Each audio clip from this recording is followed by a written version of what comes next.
Hebrews chapter 12. Therefore, since we are surrounded by such a great cloud of witnesses, let us throw off everything that hinders and the sin that so easily entangles, and let us run with perseverance the race marked out for us, fixing our eyes on Jesus, the pioneer and perfecter of faith. For the joy that was set before him, he endured the cross, scorning its shame, and sat down at the right hand of the throne of God. Consider him who endured such opposition from sinners, so that you will not grow weary and lose heart. In your struggle against sin, you have not yet resisted to the point of shedding your blood.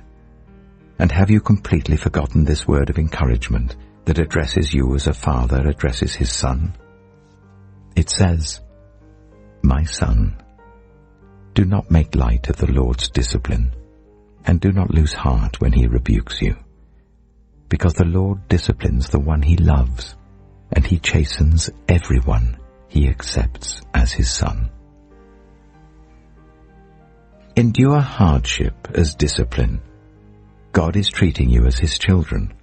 For what children are not disciplined by their father? If you are not disciplined, and everyone undergoes discipline, then you are not legitimate, not true sons and daughters at all. Moreover, we have all had human fathers who disciplined us, and we respected them for it. How much more should we submit to the Father of spirits and live? They disciplined us for a little while as they thought best, but God disciplines us for our good, in order that we may share in his holiness. No discipline seems pleasant at the time, but painful.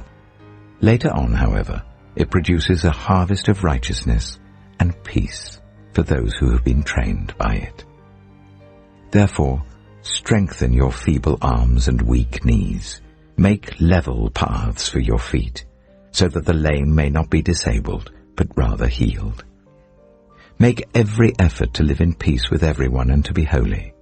Without holiness, no one will see the Lord. See to it that no one falls short of the grace of God, and that no bitter root grows up to cause trouble and defile many. See that no one is sexually immoral, or is godless like Esau, who for a single meal sold his inheritance rights as the oldest son. Afterwards, as you know, when he wanted to inherit this blessing, he was rejected. Even though he sought the blessing with tears, he could not change what he had done.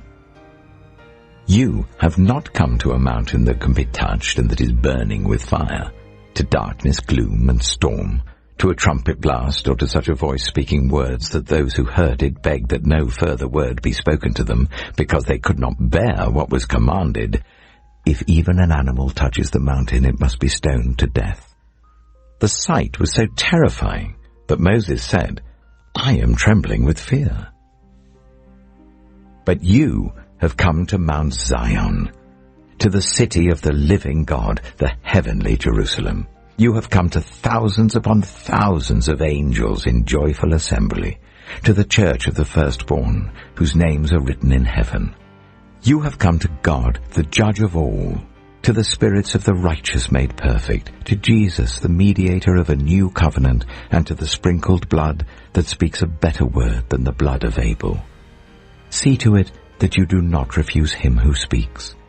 If they did not escape when they refused him, who warned them on earth, how much less will we, if we turn away from him who warns us from heaven? At that time his voice shook the earth, but now he has promised, "Once more I will shake not only the earth, but also the heavens."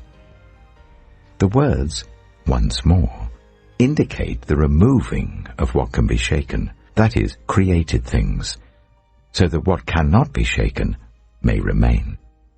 Therefore, since we are receiving a kingdom that cannot be shaken, let us be thankful, and so worship God acceptably with reverence and awe, for our God is a consuming fire.